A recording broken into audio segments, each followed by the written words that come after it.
Désormais, il faut croire que ce sont les populations elles-mêmes qui sont à l'origine des inondations à Lomé. Elles utiliseraient mal les bassins de rétention d'eau, selon les responsables de l'Agence nationale pour la protection civile, ANPC. Visiblement, la déclaration de Forgue Gnassingbé en juin 2019 à Londres, au micro de Deutsche Welle, que le problème d'inondation dans la capitale togolaise est définitivement réglé, serait justifiée.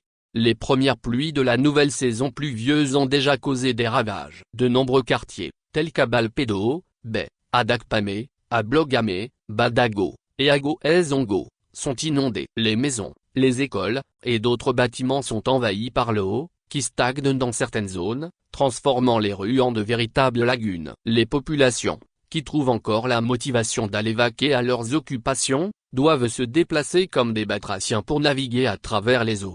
Mes amis, je suis parmi les sinistrés depuis samedi matin. Là où je viens de loger à peine 3 mois, l'eau est venue nous déloger à 3 heures du matin. Toute la maison est inondée, nos affaires sous l'eau. Actuellement, nous avons trouvé refuge dans une maison bienfaitrice, nous informait récemment un confrère. Tout affligé, cette situation ne fait que traduire la gestion hasardeuse des infrastructures hydrauliques par le gouvernement. Les bassins de rétention d'eau, érigés sans aucune étude préalable, ont transformé la ville en un véritable marécage, plongeant des milliers de citoyens dans la détresse.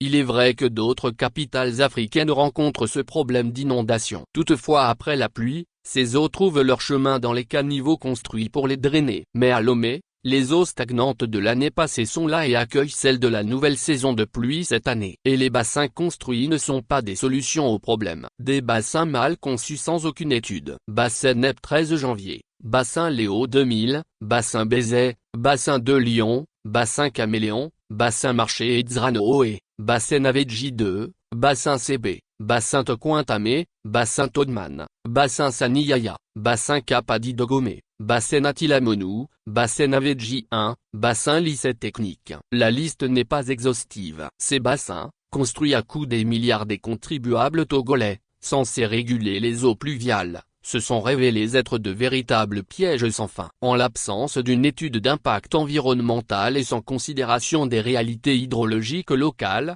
ces infrastructures se remplissent rapidement, débordent et inondent les quartiers environnants. Ce manque flagrant de rigueur et de prévoyance dans la planification de ces projets est une preuve suffisante de l'incompétence des autorités responsables. Est-ce le contre-vérité du DG adjoint de l'ANPC?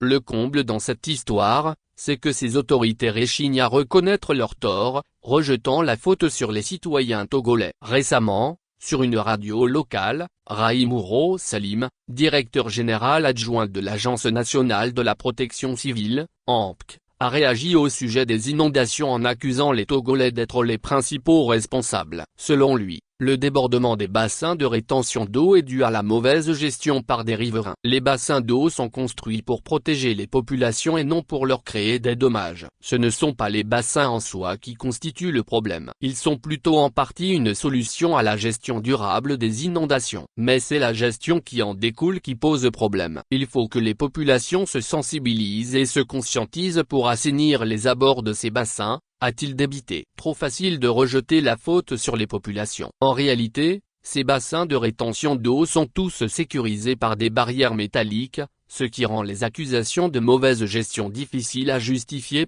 Faut-il le préciser, bien avant le début de cette saison pluvieuse, certaines retenues étaient déjà dans un état délabré. N'ayant bénéficié d'aucun entretien depuis leur construction, les clôtures de ces bassins de rétention d'eau, laissés à l'abandon, ont finalement cédé à l'usure du temps. La détresse des habitants de Lomé. Il suffit de faire un tour dans certains quartiers de la ville pour être témoin de l'enfer que vivent actuellement certains habitants de la capitale. Des maisons, des routes et ruelles, et même des écoles sont littéralement sous l'eau. Dans certains établissements, les cours sont arrêtés. Alors qu'on n'est qu'au début de la saison pluvieuse, les prévisions météorologiques annoncent des précipitations encore plus importantes dans les semaines à venir. Les populations déjà traumatisées doivent donc s'attendre à des inondations encore plus graves, avec des conséquences potentiellement désastreuses pour la sécurité et la santé publique. L'inaction actuelle du gouvernement laisse présager une aggravation de la situation, avec des habitants encore plus démunis face à la montée des eaux.